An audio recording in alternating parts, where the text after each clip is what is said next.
Hi y'all, and welcome to today's episode of The Bold and the Beautiful. It started with Sally helping everyone, or thanking everyone for their help with the show. They were excited. Shirley, Sally, I cannot ever remember the receptionist's name, and Saul. Um, they say that Jarrett can make or break Spectra Fashions, and they just seem like they know that they're going to get a good review. Bill asked Jarrett if he has the review written yet, and Jarrett says he has to be true to himself, and he really is not wanting to write a bad review about the fashion show. He says Sally is raw but has potential. He reads what he has written for the review so far to Bill and calls it playful whimsy, and I think that's a good way to describe what I saw. Bill says that he wrote the review for Jarrett, and he throws a copy down on the desk and tells Jarrett to get it put up. He wants things to get in motion, and he wants that building. He wants Spectra out of business by the end of the day. Thomas brings Sally flowers since he didn't get to the review.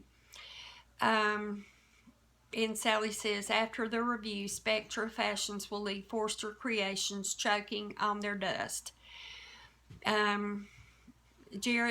Thomas says that Spectra Fashions creations are unique.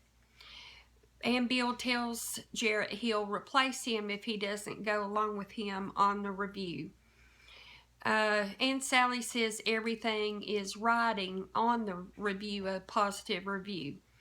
And then it's back to Bill's office, and there's a man named, I cannot remember what he said his last name was, but for short, Sally calls him Shifty. And he says that Bill wants Shifty to not give Sally any more loans. And so Bill is covering all his bases on Sally not being successful.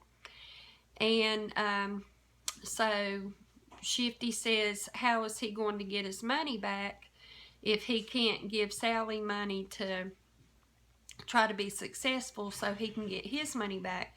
And Bill says he'll make sure he gets his money. The receptionist, Saul and Shirley, talk about how Thomas looks at Sally, and they see that there's something there between them, and they keep waiting on the review. Thomas helps Sally to relax a little bit, and Sally says this is her legacy. She can't let everyone down that has believed in her and stood by her and helped her. Thomas says he likes Sally, and that she's nutty and chases her dreams. Thomas wants to see how happy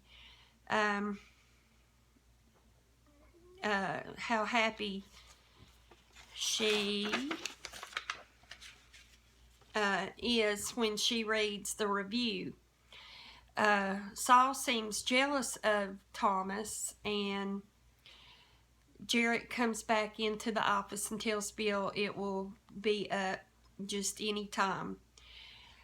Thomas talks for just a few minutes to Sally about not being CEO of the company, and that Quinn speaks for Eric about those matters. And he says he's so far down the ladder he probably has been forgotten about. Jarrett says one more time to Bill to reconsider the bad review. It's still not too late. And that Bill took the review to an extreme. Bill says he didn't build an empire worrying about people's feelings, and that Spectra Fashions is about to implode. Thomas is telling Sally goodbye when everybody runs into the office saying the review is up. Sally reads it out loud. The review was scathing. It was cut right to the core. It was heartless. It started out talking about the building that they were in, and it just got worse as it went along. He said that the fashions were hideous, vulgar, and clumsy. Spectra Fashions should have stayed buried in the past. Everyone is sad, and they say they gave it their best shot. Sally says she needs to, or they need to cut their losses, and that she owes a huge amount of money, and there's no way to pay back the debt. Sally's emotional and apologizes to everyone that things went the way they went and that the line wasn't successful. It was just a hopeful dream, she says, and at the end she said Spectra Fashions is dead. So that was it for today.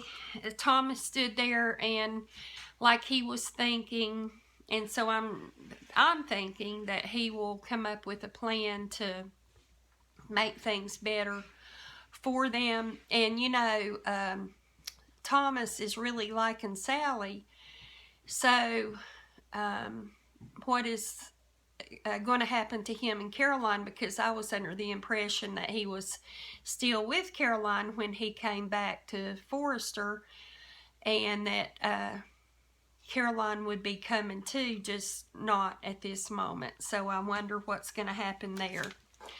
But I guess we'll see.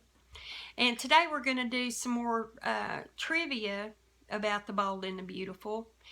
So the Forrester Mansion was modeled after the real-life mansion of series creators William J. Bell and Lee Phillips Bell. The mansion was once owned by Howard Hughes. Their son's estate, Bradley Bell, served as the model home for Brooke Logan's house. Several actors from Dallas later played characters on The Bold and the Beautiful. Susan Flannery, Charles Grant, Leslie Ann Down, Linda Gray, and Patrick Duffy. Linda Gray was hired into the show, and a special guest appearance was going to be written in for Larry Hagman, but he became sick and couldn't be insured, so the idea was scrapped, and her character was eventually written out. Show writer Maria Arena Bell named Sally Spectra's daughter, Bobby Eakes, after the prominent department store Macy's as a nod to the fashion industry. Ron Moses, who was the original Ridge, was the first person to appear on Bold and Beautiful, but John McCook had the first speaking part, talking to extras in the background. Clayton Norcross had the first scripted lines, which he spoke to, let me back up. Clayton Norcross, who was Thorne Forrester, had the first scripted lines, which he spoke to Ridge. Nancy Sloan, playing as Katie, was the first of the Logan family to appear in the next scene, followed by Catherine Kelly Lang. And the running time for the show is 19 minutes for the U.S. and 21 minutes international. So that's our trivia for today and our chat about the show. And as always, I enjoy watching the show. I enjoy talking to y'all about it. And I enjoy hearing what you have to say. So until I see you tomorrow, have a great day and take care. Bye-bye.